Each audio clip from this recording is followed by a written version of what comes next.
Навукоўцы прааналізавалі ўзроставыя стандартызаваныя паказнікі смяротнасці і гады жыцця, страчаныя як праз заўчасную смерць, так і праз хваробы, выкліканыя алкаголем. Вынікі несуцяшальныя. Наша краіна знаходзіцца на першым месцы ў свеце паводле ўзроўню смяротнасці, звязанай з алкаголем, і ў тройцы краінаў з найбольшымі стратамі якасці жыцця. Узроставы стандартызаваны паказнік у Беларусі складае болей за 164 смерці на 100 тысяч асобаў. Рызыка памерці ад праблемаў, звязаных з алкаголем у Беларусі найвышэйшая ў свеце. Пры гэтым паводле сумарных стратаў здароўя і жыцця Беларусь знаходзіцца на трэцім месцы ў свеце. На кожныя 100 тысячаў насельніцтва ў нашай краіне прыпадае амаль 6 тысячаў страчаных гадоў жыцця і здароўя. Гэта супастаўна з Украінай і толькі крыху менш, чым у Расіі. Даследаванне грунтуецца не толькі на наўпроставых справаздачах нейкіх краінаў, але і на ўскосных паказніках. Дадатковая смяротнасць, колькасць курцоў або тых, хто п'е, колькасць прададзенага алкаголю і шмат што іншае. З намі на сувязі Станіслав Салавей, намеснік прадстаўніцы аб'яднанага пераходнага кабінету ў сацыяльнай палітыцы, лекар спадара. Станіслав, вітаем вас, добры вечар. Дзякуй, што далучыліся да нашага эфіру. Вітаем. Вітанне. На ваш погляд, калі паглядзець на нашых суседзяў, шмат п'юць алкаголю. І ў Расіі п'юць, і ва Ўкраіне, і ў Малдове. Літва займае вельмі часта, в прынцыпе, высокія рэйтынгі.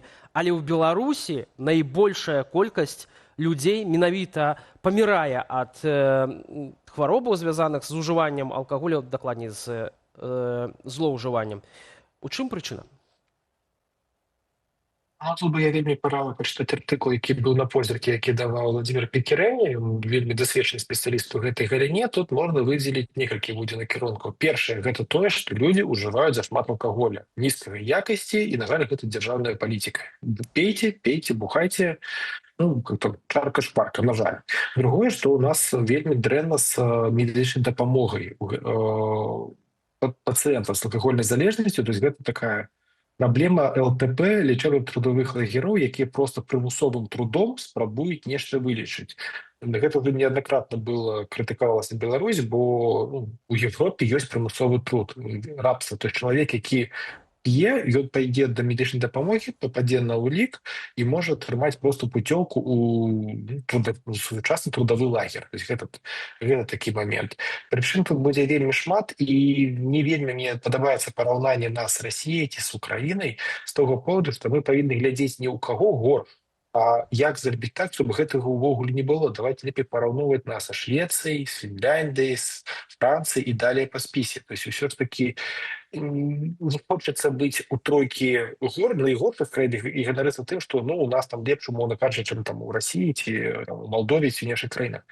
У нас, на жаль, алкагалізацыя – гэта дзяржаўная палітыка. І гэта складае больш праблем, чым прыбытак. То есть, на жаль, дзяржава лічыць, што вось прададзім шмат алкаголя, зарабім грошы, бо ён вельмі каштуе капейкі, а прадаецца за вялікія грошы, то есть вельмі добрая себестоимасць, і гэтым мы будзем зарабляць грошы. Плюс ЛТП, у якім вроде как людзі працуюць, нешта вырабляюць, гэта такая тоже дармавая працоўная сіла, але тут же трэба ўлічваць не толькі тое, што нашы жыхары менш жывуць, у горах жывуць, паміраюць, а тое, што гэта ж і крымінагенная абстаноўка. Калі я не блытаю, МВД давала дадзены, што каля 70% асоба цяжкіх злачынстваў, гэта забойства, цяжкія цялесныя, у стане алкагольнага ап'янення. То есть, гэта з якога боку мы не будзем глядзець на гэту праблему, гэта будзе вельмі вялікай праблемай і для дзяржавы, і для насельніцтва. Но то бок, апрача таго, што алкаголь ён неякасны, ён танны, даступны. Вот мы сёння глядзелі, дарэчы, бутэлька гарэлкі можна купіць за 11,50, за 12,50 лепшую там крышку.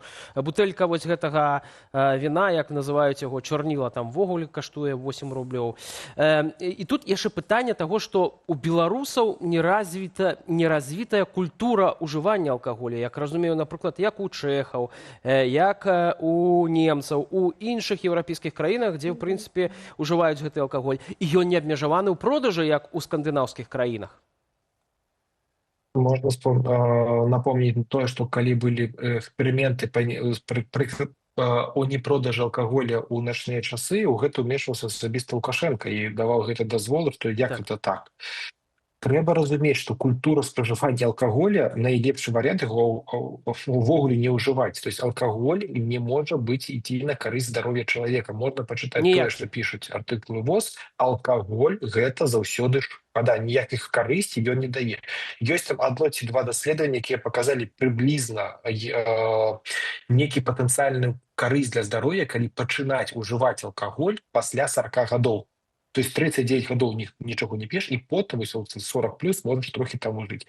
Але лепей агулам яго не ўжываць. На жаль, ён вельмі пераплецёны ў нашу культуру, і як гэта так, там, без алкаголя правесці там, дзень народзіны, ці там ці вяселле, ці нешта іншае.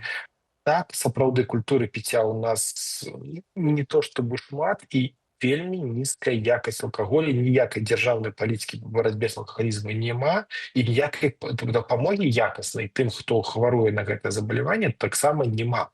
Таму маем, што маем. Так, ну, але цікава, што вы кажаце, што пасля 40 можна піць. Я думаю, што у нас хіба наадварот, да 40 ты мусіш кінуць піць, таму што ўжо все перепіў. Так, кажуць, сваю бочку выпіў, так? Медицинская статыстика, медицина агулам цікавая рэч, і нічога якаснага алкаголя няма, і толькі там пара даследаў паказала, што можа быць якая-то карысць, калі пачнеце ўжываць алкаголь пасля 40 гадоў. То есть найлепей агульна яго не ўжываць. Ні ў якім узросце. Нічога палезнага ў нём няма. Ну і так робяць, прынамсі дэкларуе, што так робяць амаль бальшыня нашай аўдыторыі, якая галасуе у адмысловыя пытанцы. Калі ласка, хто не зрабіў, зрабіце гэта. Яна бяспечная, ананімная. Мне ж зацікавіла тое, што вы расказалі пра тое, што дзяржава павінна лячыць у нармальнай краіне ад алкагалізму. Як гэта дзяржава можа лічыць? Ну, уявім там новую Беларусь там ад заўтра. Як бы беларуская дзяржава лячыла беларусаў ад алкагалізму замест ЛТП? Па-першае, ЛТП увогуле не павінен існаваць, бо гэта парушэнне базавых правоў чалавека, прымусовы труд ён забаронены. Гэта першае. Гэтым павінны займацца псіхіатры. Па-першае, спадзяюся, спадар Владзімір Кірэнер даст больш карысны ответ, як гэта мажліва рабіць.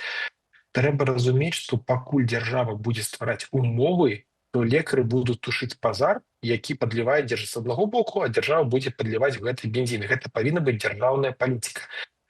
Як лічыць якасна, ну, гэта трохі выходзіць з мае экспертызы, я ўсё ж такі не псіхіатр-нарколог, і тут ім будзе віднее, але тое, што ў нас гэта праблема катастрафічна, ну, гэта відавочна ўжо любому здравамыслящаму чалавеку. Спадар Станіслав, але вось калі мы кажам пра якасны алкаголь, ці можна ўвогуле сцвярджаць, што ён больш бяспечны, чым няякасны, самаробны той жа ж? Ці як яго піць, каб аж такой шкоды для здароўя не наносіў? Ніяк. Доктор кажа, не піць. Не ўжываць. Не ўжываць. Лепей не піць. То есть, ну, гэта такое, понимаете, гэта будзем зараз казаць пра тое, як зрабіць сябе найменшую шкоду. Я разумею, што заўтра там манавеннем рукі ніхто ад алкаголя не адкажацца. Таксама, ну, я таксама перыядычна магу яго ўжываць, усе людзі. Я разумею, што гэта не вельмі карысна для майго здароўя, але, на жаль, гэта ёсць. Немагчыма зрабіць так, чтобы заўтра ўсе вялі здаровы лад жыцця, але трэба да гэтага падыходзіць паступова і на ўзроўні дзяржавы. Можна прывесці прыклад з табаком. По-моему, гэта Новая Зеландія, калі я не блытаю, яны просто на заканадаўчым узроўні ввялі, што тыя грамадзяне, каму на момент прыняцця закону было 14 і менш, уже не будуць мець нават права набываць табачную прадукцыю. То есть логіка такая, тыя, хто курыць, ну няхай яны курыць. А тыя, хто яшчэ не меюць на гэта права, бо занадта малыя, яны не могуць нават пачаць. То есть гэта такі радыкальны шаг.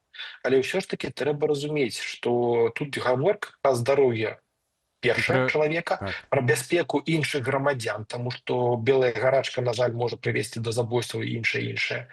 І трэба з гэтым все-таки не забараняць, що завтра ніхто не п'е, гэта вже было па савецкіх часоў, але праводзіць дзяржаўную палітыку.